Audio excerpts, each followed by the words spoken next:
Bonjour à tous, nous sommes vraiment heureux de vous retrouver dans l'église Antibes, Côte d'Azur. On vous prépare vraiment une salle super magnifique pour vous accueillir. Quand on pourra vous réintégrer dans la salle, on a hâte. Et combien plus que jamais nous avons besoin de nous retrouver autour du Seigneur, partager ces moments. C'est vrai, nous vivons des temps incertains, des temps compliqués, mais il y a une lumière qui brille dans la nuit comme un phare qui brille dans la nuit. Et cette lumière, c'est Jésus. Et ce matin, nous voulons suivre cette lumière. Nous voulons nous réfugier vers cette lumière auprès de Jésus. Alors, on va chanter ensemble. Christ est la lumière du monde. Alléluia. On y va. Je compte sur vous à la maison pour chanter.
Lumière, tu brilles dans la nuit et les ténèbres s'enfuient quand ta gloire apparaît. Alléluia.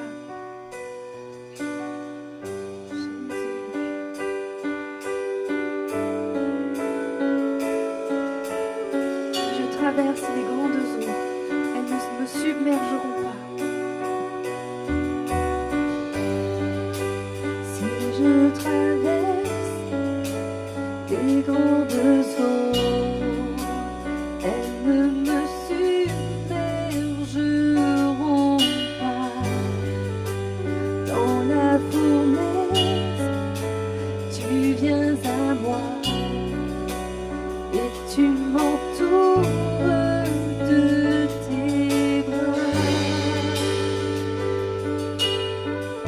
je traverse, tous ensemble. Si je traverse les grandes eaux, elles ne me submergeront pas. Dans la fournaise, tu viens à moi et tu m'entoures de tes bras.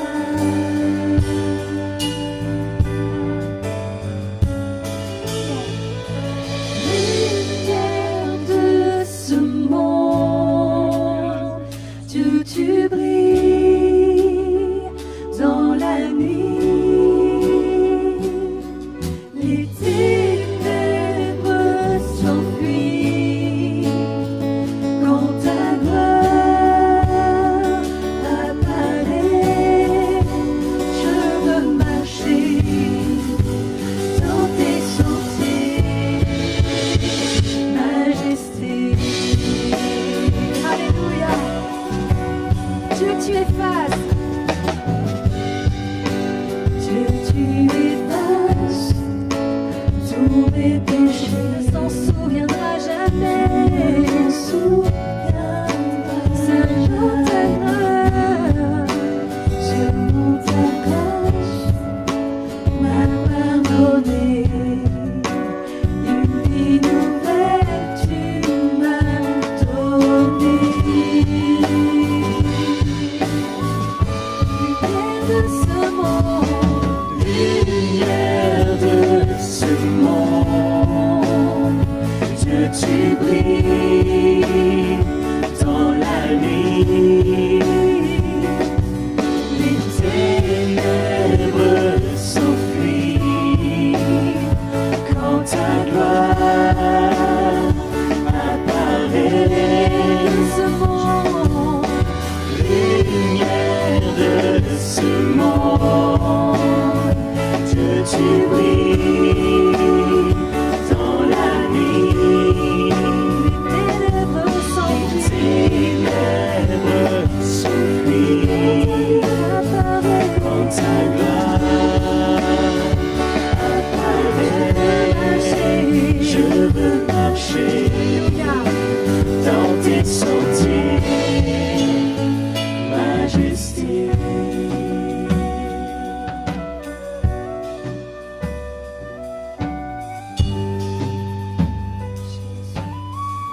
Alléluia, tu traces un chemin dans la mer, Jésus. Tu envoies des flammes dans le désert. Nous, ton peuple, nous voulons te louer, t'acclamer. Tu traces un chemin. Tu traces un chemin dans la mer, envoie tes fleuves dans le désert. Le peuple que tu as formé publie ta gloire dans la tu traces un chemin.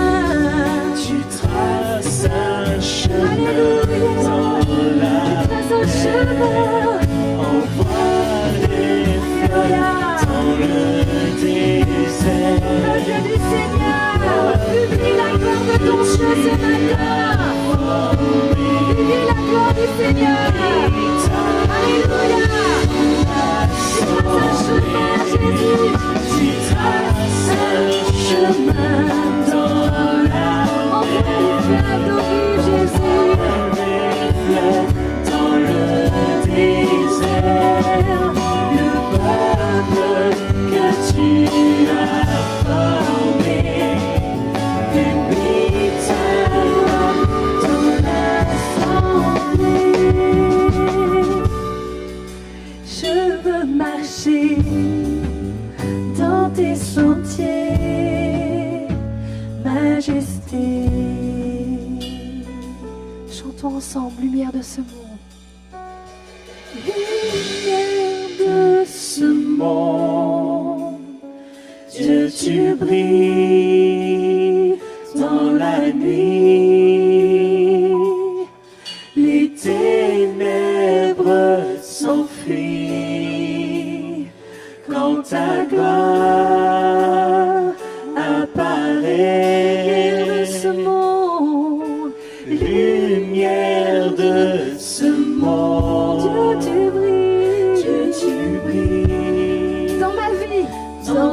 vie.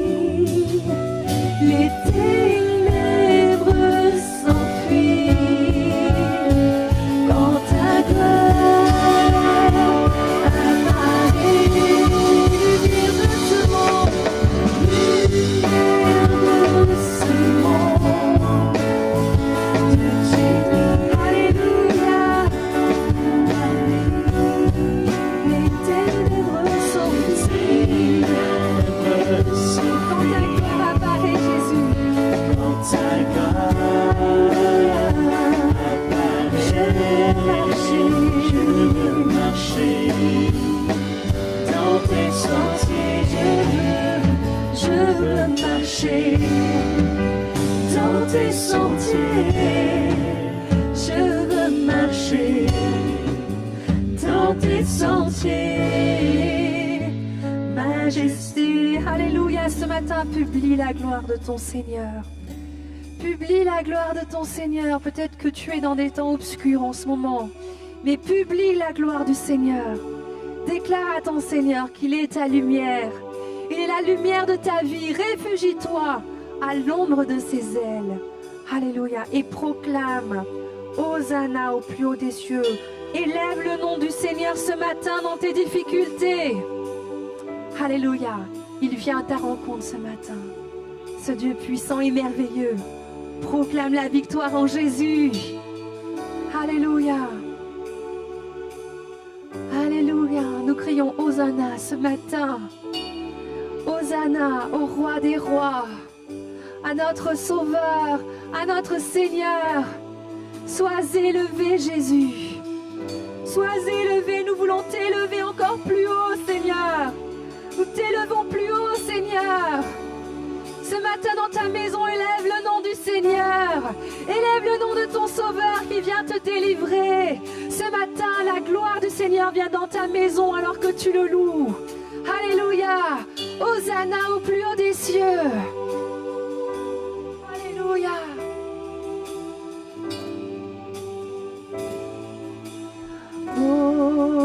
Hosanna au plus haut des cieux, que notre roi soit glorifié. Hosanna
Dieu de gloire.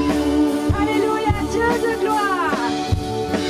Dieu de gloire.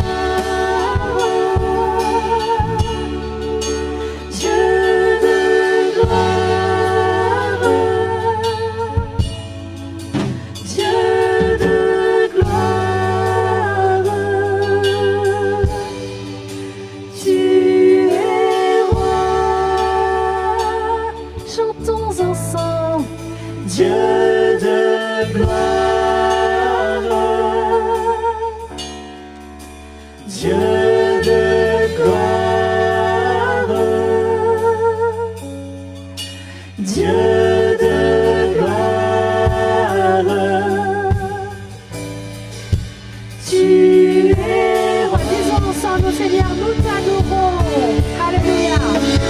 Nous t'adorons. Nous t'adorons.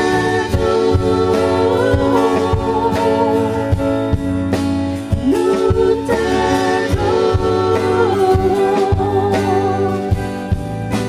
Tu es roi. Je t'adore, Seigneur. Je t'adore. Je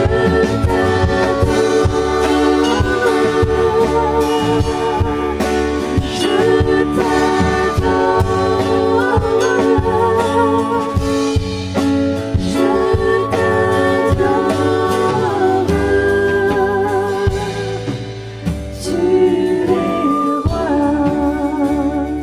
Tu es le roi des rois, Jésus. Tu es le roi de ma vie. Je t'adore. Je t'adore. Alléluia. Je t'adore, Seigneur. Alléluia. Amen. Seigneur, nous te donnons gloire. Alléluia. Là où nous sommes, nous voulons te donner gloire. Seigneur, nous croyons que cela est juste, que cela est raisonnable, qu'il n'y a rien de meilleur, rien de plus important, rien qui n'a plus de valeur que ta gloire. Seigneur, oui, Dieu de gloire, nous te rendons gloire ce matin. Amen. Amen, amen. On est vraiment heureux d'être ensemble en ce jour. Aujourd'hui, j'aimerais dire à tous les membres de l'Église qui nous écoutent, on pense à vous. On se retrouvera bientôt. On sera tellement heureux de se voir lorsqu'on sera tous ensemble. Je pense que ces temps viennent bientôt. Alléluia. Alors, voilà, à la grâce de Dieu. Vous savez, dans la vie, il y a des choses qu'on maîtrise, des choses qu'on ne maîtrise pas. Et l'année 2020 nous a appris aussi à nous abandonner à Dieu pour ce qui nous échappe, à lui faire confiance. Des fois, il y a des circonstances où on est obligé de lui faire confiance. Vous savez, des fois, on croit qu'on a une grande foi, et puis tout va bien, et on se sent une foi forte. Et puis tout à coup, la vie se complique, les circonstances se compliquent, et là, c'est le moment d'avoir une foi forte. Et là, on réalise que ce n'est pas toujours si simple. Mais c'est ce qu'on décide, c'est ce qu'on veut. Et je vous entends ici à la maison là dire Amen, c'est ce qu'on veut. Faire confiance au Seigneur, quoi qu'il arrive. Quoi qu'il arrive. Amen. Les confinements imposés par le gouvernement ont suivi une logique qui a été expliquée en termes d'activités essentielles et d'activités non essentielles. Les activités essentielles devaient être maintenues et les activités non essentielles devaient être arrêtées. Alors ça m'a fait réfléchir, et c'est ce que j'aimerais partager ce matin, ça m'a fait réfléchir à ce qui est essentiel, à ce qui ne l'est pas. Tout ce qui est vital, comme se nourrir, se soigner, bien sûr c'est essentiel, c'est évident. Se nourrir, se soigner, c'est essentiel. Mais se réunir ensemble pour le Seigneur n'a pas été considéré par notre société comme essentiel. Alors même que bricoler, se rendre dans un magasin de bricolage pour trouver des moyens de bricoler, acheter un téléphone portable ou participer à une manifestation dans la rue a toujours été possible, étant socialement considéré comme essentiel. Alors ce matin, Je ne veux pas polémiquer sur les valeurs de notre société, que tout cela dévoile, révèle. Mais je veux vous inviter, nous inviter à réfléchir, chacun à notre niveau, sur ce qui est essentiel pour nous, pour vous, sur notre échelle de valeur. Pas une échelle de valeur théorique, mais réelle. J'aimerais qu'on commence en lisant dans la lettre aux Colossiens, chapitre 1er, verset 18. Pour ceux qui veulent prendre la parole de Dieu avec moi, je pense que c'est bien de regarder ce texte merveilleux. La lettre aux Colossiens a été écrite dans le souci de montrer toute la valeur de Jésus, justement. Il est dit de lui au chapitre 1er, au verset 18, Colossiens 1, 18, « Il est la tête du corps de l'Église. » Donc il est au sommet. The number one, au sommet, comme la tête. Il est le commencement. Notre texte dit le commencement de la création, à l'origine de toute chose. Il est le premier dans l'Église. Il est le premier dans la création, dans la nature, dans l'univers. Et puis, l'apôtre Paul continue, le premier-né d'entre les morts, c'est-à-dire le premier ressuscité pour toujours et vivant une vie nouvelle qui est encore en espérance pour nous, la vie de résurrection. Et il finit en disant, afin d'être en tout le premier. Être en tout le premier. En réalité, il est le meilleur. Mais la grande question, c'est est-il pour toi en tout le premier? Est-il vraiment ta priorité, ton essentiel?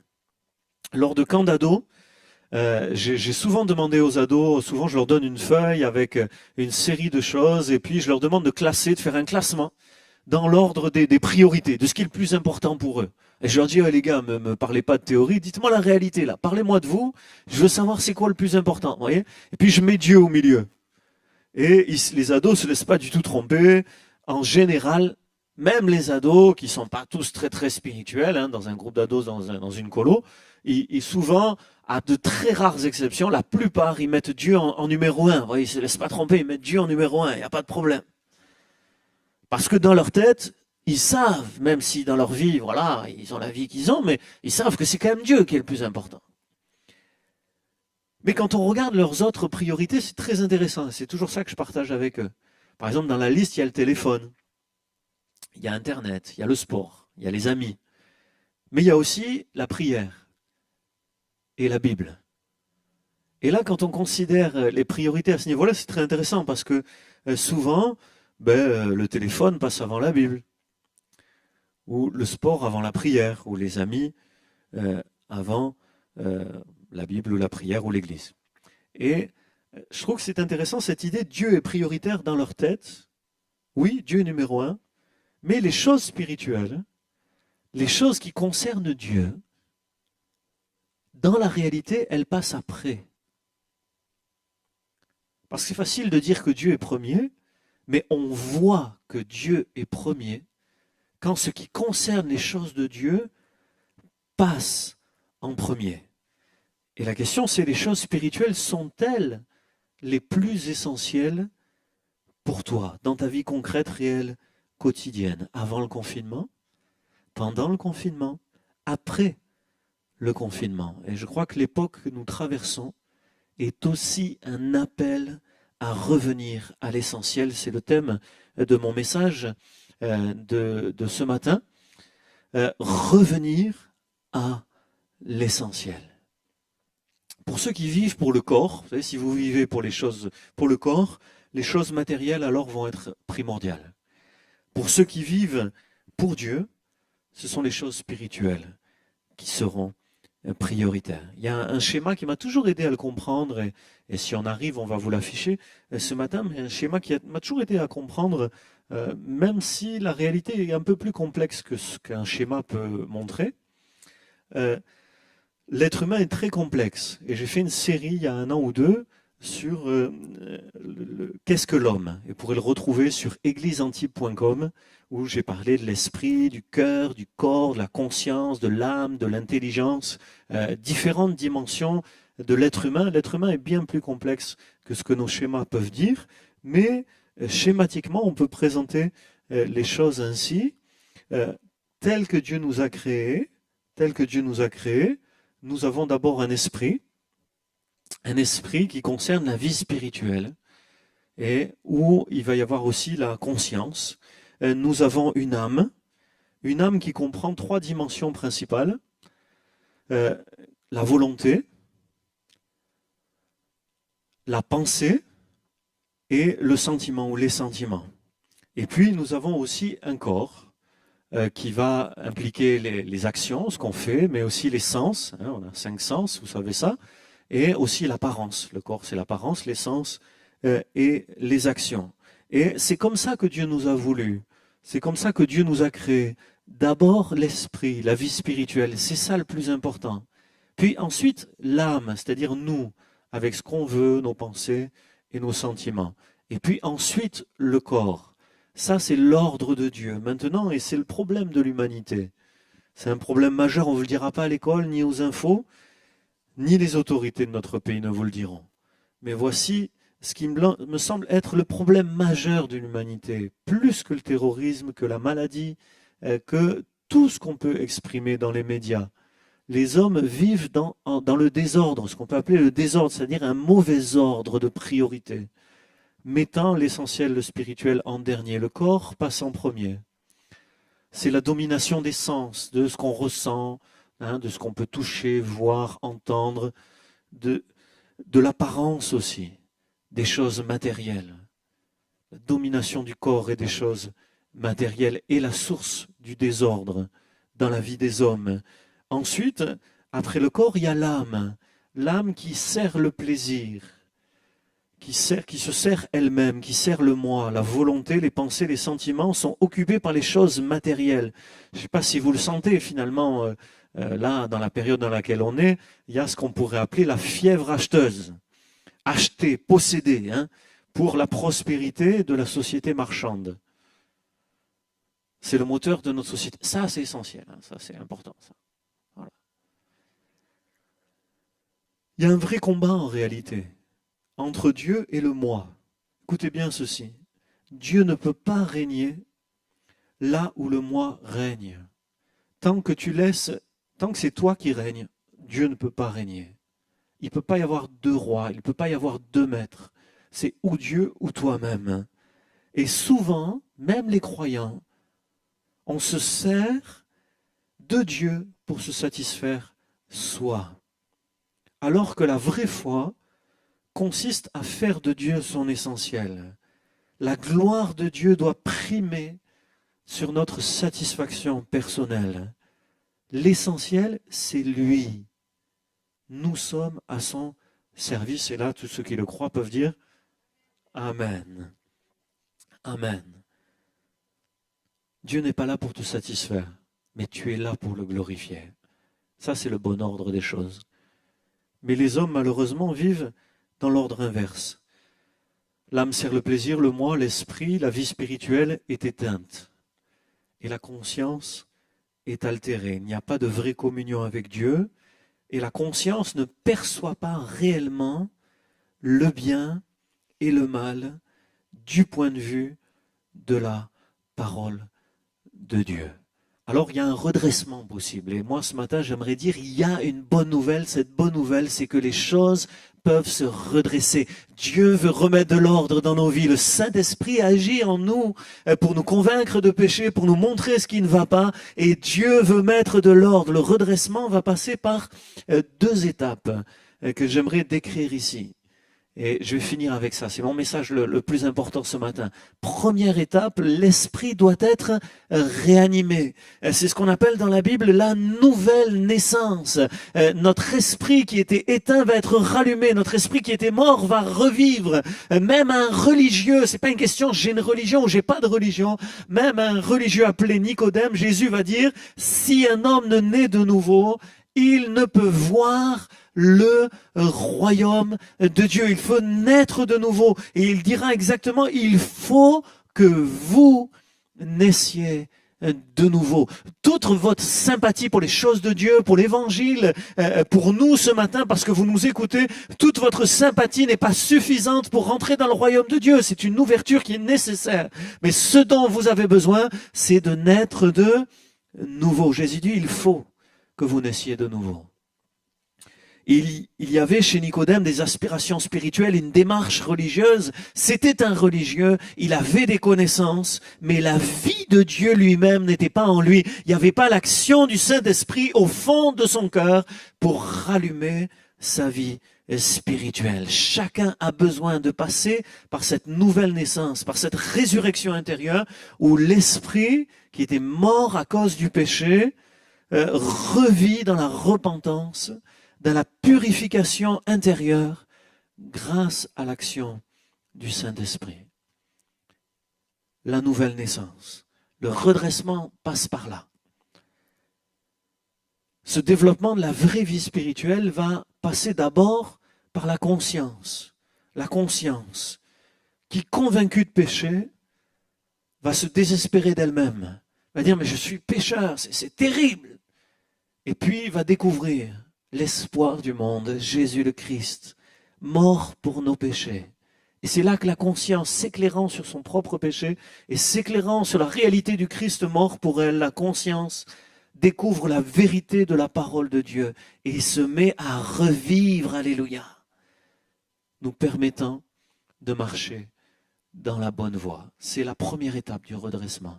L'esprit est ranimé, il y a à nouveau une vie spirituelle. Tout n'est pas facile, tout n'est pas gagné. Il y a bien des combats, mais maintenant le bien, le mal nous paraît plus clair. La parole de Dieu nous l'a montré. On a reçu un cœur nouveau, on voit les choses clairement. On réalise ce qui ne va pas, on réalise qu'il y a besoin de changer. Il y a une image des choses naturelles que je trouve très intéressante. C'est qui dit naissance, dit grossesse, hein, les dames le savent. Qui dit naissance, il y a grossesse, il y a gestation aussi. C'est-à-dire qu'il y a un travail intérieur, secret, avant que la naissance ait lieu. Il y a une semence et il y a une croissance cachée. Mais à un moment donné, la naissance est là. Et quand on est, c'est pas la fin, c'est le début. C'est le départ. Il y a une réorientation fondamentale, ce qu'on appelle la conversion en termes spirituels. On s'est réorienté vers Dieu. Voilà, c'est un nouveau départ. Mais tout n'est pas acquis.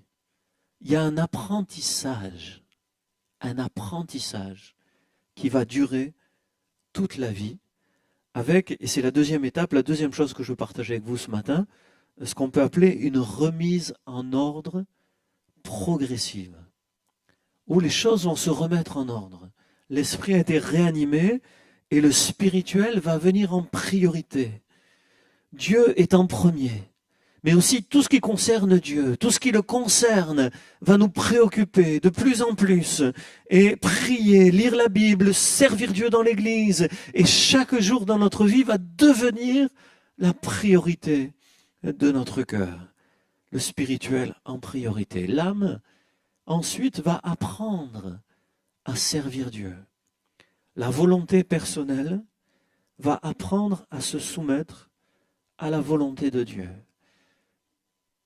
Ça va impliquer des brisements, des remises en question, des échecs, pour qu'on ne s'appuie pas sur nous-mêmes, sur ce qu'on pense, sur ce qu'on veut, mais qu'on dise Seigneur, ta volonté et non la mienne.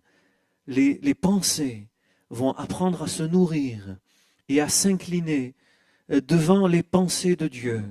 La Bible devient de plus en plus importante et à chaque situation, on va apprendre à dire mais qu'est-ce que Dieu en pense ? Qu'est-ce que Jésus ferait à ma place? Qu'est-ce que Dieu en pense? Et on réalise toujours davantage que Dieu sait mieux les choses que nous. Qu'on a souvent tort dans nos pensées. C'est nous qui pensons mal. C'est pas Dieu qui se trompe. C'est lui qui a raison.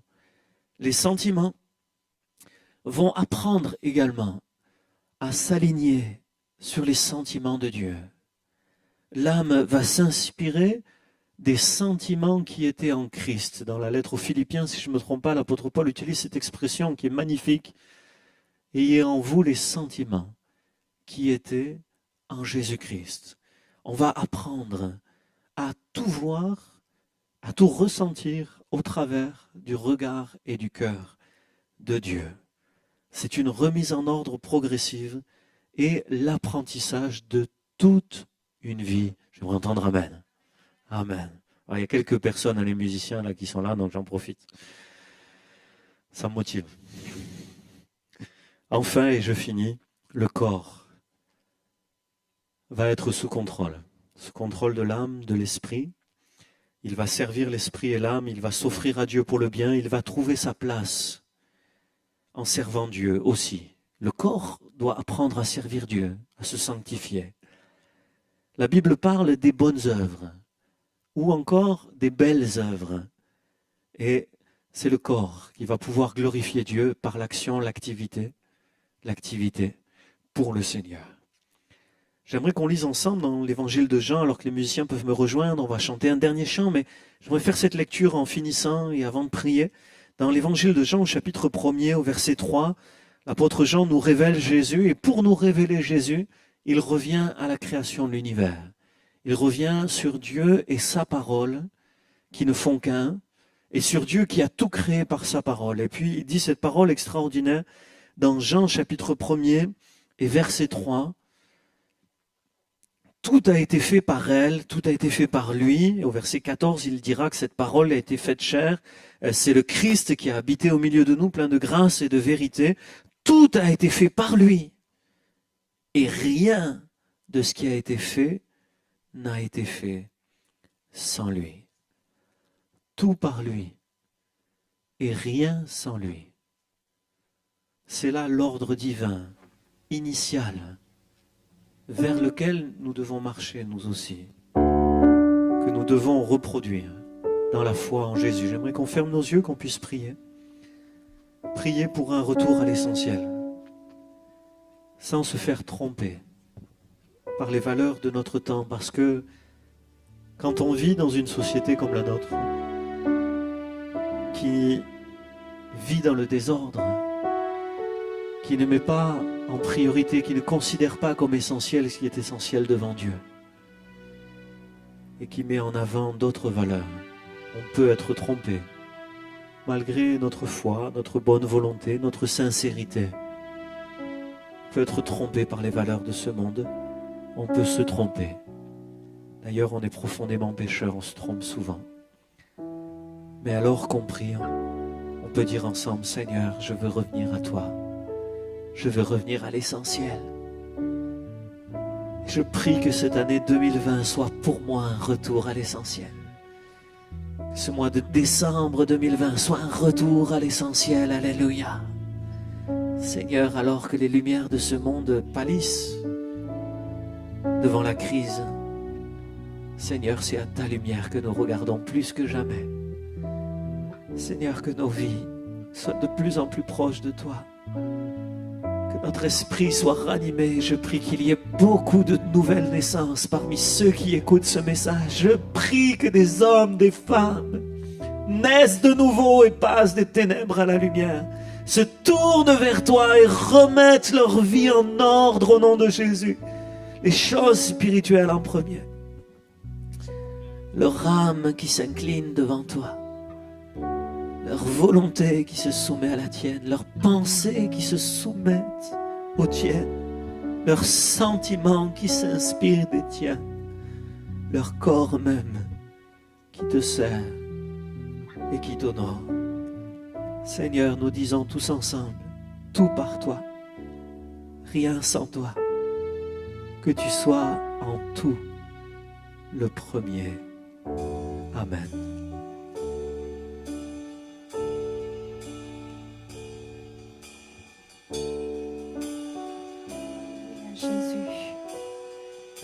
T'offrir, Seigneur, ce que j'ai de meilleur. Je viens t'offrir ma vie. Oui, à toi, Jésus-Christ. Je veux chanter Dieu, mon essentiel. Alléluia.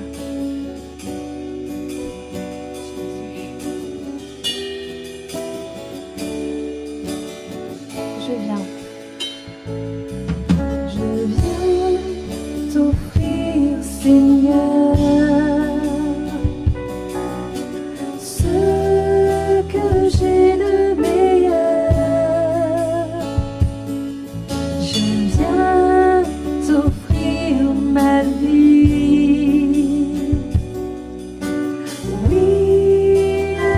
Jésus-Christ.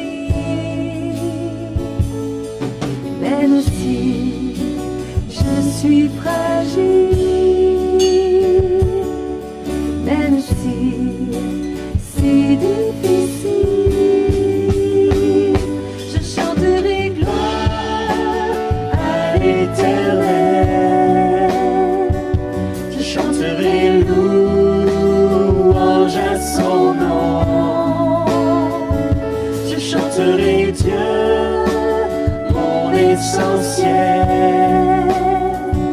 Je chanterai en l'honneur de son nom. Je viens te dire, Seigneur, que tu es mon bonheur. Non, rien ne peut décrire notre bel avenir. Et même si je suis fragile, même si c'est difficile, Je chanterai gloire à l'éternel. Je chanterai louange à son nom. Je chanterai Dieu, mon essentiel. Je chanterai en l'honneur de son nom. toute ma vie, je redirai que tu as donné ta vie. Toute ma vie, je redirai que tu as payé le prix. Toute ma vie, Je redirai que je ne vis que pour lui. Je chanterai gloire à l'éternel. Je chanterai louange à son nom. chanterai Dieu, Chanterai Dieu, mon essentiel. Je chanterai en l'honneur de son nom. Encore une fois, je chanterai. Je chanterai gloire à l'éternel. Ton gloire, Je chanterai louange à son nom. je chanterai Dieu, mon essentiel. Je chanterai en l'honneur de son nom. Je chanterai en ton honneur, Seigneur. Chantons son honneur. Chantons en l'honneur de notre Dieu, notre Sauveur, mon essentiel. Alléluia. Amen. Amen, amen. Dieu, mon essentiel. Merci à vous tous d'avoir suivi ce temps de réunion, d'être avec nous encore jusqu'à cet instant, ce moment. Je voudrais remercier de tout cœur les musiciens, les techniciens, vidéo, sono, tous ceux qui sont ici, la LSF. Et merci infiniment pour ce que chacun peut faire. Et je merci pour le soutien spirituel de tous ceux qui prient pour l'Église. Merci pour le soutien moral de tous ceux qui nous encouragent. Merci pour le soutien matériel de tous ceux qui font des offrandes. Merci infiniment. Je pense à ce mois de décembre, et je veux dire un mot pour finir. On ne pourra pas cette année faire de repas en faveur des pauvres. On n'a pas le droit de faire des repas. Mais on continue à distribuer de la nourriture. On donne des paquets repas que les gens mangent chacun chez soi, chacun tout seul. On ne pourra pas se réunir tous ensemble autour d'un repas. Mais on va donner à manger aux gens. Ils vont pouvoir manger chez eux, ceux qui ont besoin. Et plus que jamais, j'aimerais dire que nous sommes là, les pasteurs, pour un soutien spirituel, moral. Donc le travail social pour la dimension matérielle. Ce mois de décembre 2020 est particulier. Mais nous voulons le vivre pour le Seigneur. Parce que, écoutez bien, c'est mon dernier mot. La Covid passera. Mais la parole de Dieu demeurera. Et c'est ça qui compte. Que Dieu vous bénisse.